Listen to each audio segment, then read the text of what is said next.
Phil Mickelson won 6 majors, but 5 men could ruin his day before the first swing. When their names showed up next to his, something changed. Hands got tight, fairways shrank, easy shots got expensive. They were not the best players he faced. They were worse. They were 5 kinds of pressure you already know. The man who never goes away. The machine that never misses. The grinder who passes you slowly. The natural talent who makes you doubt yourself. And number 1, he did not just beat players. He changed the air around him. One of these 5 is in your life right now. And when you see number 1, you will understand why even Phil Mickelson felt small. Number 5. Lee Westwood. Lee Westwood was the kind of opponent who made you tired before he made you panic. Because he never went away. That was the problem. He was not loud. He was not dramatic. He did not need a miracle shot to scare you. He just stayed there. Hole after hole, round after round, name on the board, still there. That kind of pressure is brutal. At the 2010 Masters, Phil was chasing another green jacket. The whole week felt tense, big names everywhere, high stakes everywhere, and right in the middle of it was Lee Westwood, calm, steady, always close. Phil played brilliant golf that Sunday and won, but Westwood finished right behind him, 2 shots back. That tells you everything. Lee did not need chaos. He built pressure the hard way. Fairway, green, 2 putts, move on, no wasted motion, no emotional leak, no gift. And for a player like Phil Mickelson, that could become dangerous, because Phil was never built to sit still forever. His greatness came from feel, risk, instinct, the bold shot, the line nobody else wanted. But when a man like Westwood keeps standing next to you on the leaderboard, patience starts to feel slow. Then slow starts to feel weak. That is when mistakes begin. Not big mistakes, human mistakes. You force a birdie too early. You chase a pin you should leave alone. You start playing the other man instead of the course. You know who Lee Westwood is in real life. He is that person who is never the flashiest in the room, never the loudest, never the one people fear at first. But every month, every year, they are still there, still solid, still climbing, still making you look over your shoulder. That is why he was so hard to face. Lee Westwood did not break you with one moment. He wore you down by giving you nothing. Number 4. David Duval. David Duval was different. He did not pressure you with noise. He pressured you with silence. There was a stretch when Duval looked like he had solved golf before everyone else. No wasted motion, no extra emotion, just clean shots and lower numbers. That is a dangerous man. In 2001 at the Open Championship, Phil played strong golf, smart golf, the kind of round that usually moves you closer to the lead. Then he looked at the board. David Duval was lower. Again, no fist pump, no celebration, no warning, just another score that made your own round feel smaller. That is what made Duval so difficult. Some players give you openings. They get angry. They rush. They show nerves. They leak pressure. Duval gave you none of it. You could not read fear on his face. You could not wait for him to crack. You could not feed off his mistakes. There were no mistakes. And when another elite player gives you nothing to attack, your own mind starts turning on you. Do I need more birdies? Should I force something now? Am I already too late? That is where rounds get lost. Not on the tee box, not in the bunker, in the head. You know who David Duval is in real life. He is the coworker who never talks much, never complains, never shows stress, but somehow finishes everything before you do. While you are still planning, he is already done. That kind of person can drain you, because they make effort feel useless. Phil understood that feeling. Against Duval at his peak, even great golf could feel ordinary. And when your best feels ordinary, pressure becomes heavier than ever. David Duval was not chaos. He was cold certainty. Number 3. Vijay Singh. Vijay Singh did not hit you all at once. He took pieces of you slowly. That was worse. Some rivals explode for one round, then disappear. Some look dangerous on Friday and vanish by Sunday. Vijay was never that kind of player. He stayed on you. Every day, a little more. Every round, a little closer. Then, suddenly, he was ahead. In 2004, he had the season of his life.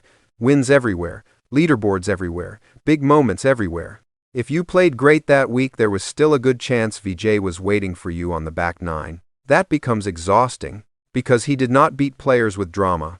He beat them with repetition. Fairway, green, good putt, next hole, again, again, again.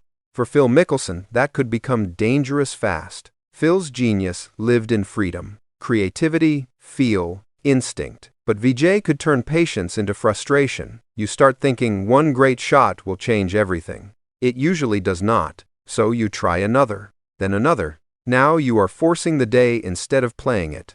That is how disciplined players trap aggressive players. Quietly. You know who Vijay Singh is in real life. He is the person nobody notices at first. Not flashy, not charming, not loud, but every month they improve 1%. Every year they pass another person. Then one day they are above everyone who laughed at them. That person scares people because they prove consistency can beat talent when talent gets distracted. Phil knew that truth better than most. Against Vijay, you could not wait for a collapse. There usually was not one. If you wanted to beat him, you had to stay sharp longer than comfort allows. Most people cannot do that. Vijay Singh was not a storm. He was slow erosion. Number 2. Ernie Els. Some opponents make golf look hard. Ernie Els made it look easy. That can break a person faster than anger ever will, because everyone knows this game is difficult. Even champions know how quickly timing can disappear. One bad swing, one bad bounce, one bad thought. The whole day can turn. Then you look across and see Ernie Els moving through the same pressure like none of it matters. Smooth swing, calm face. Ball flying forever. No sign of strain. That was the wound. At the 2004 Masters, Ernie was there again. Close enough to matter, dangerous enough to change the room. Phil won that week, but even in victory he knew the feeling. When Ernie was near the top, nobody relaxed, because he could make greatness look natural, and that creates a different kind of pressure. You start asking questions no player should ask in the middle of competition. Why does this feel so hard for me? Why does it look so simple for him? Am I doing too much? Those thoughts are poison. The moment you stop trusting your own game, you are already drifting away from it. Phil lived on instinct. He trusted touch, imagination, courage. But standing next to someone who looked born for the moment could make any player feel like they were working twice as hard for half the result.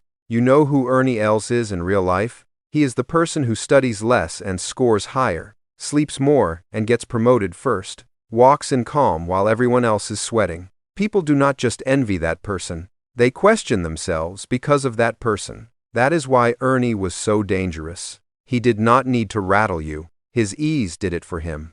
Ernie Els was not pressure you could hear. He was pressure you felt inside your own thoughts. Number 1. Tiger Woods. Tiger Woods did not need to beat you with a golf club. Sometimes his presence was enough. That is why he was different.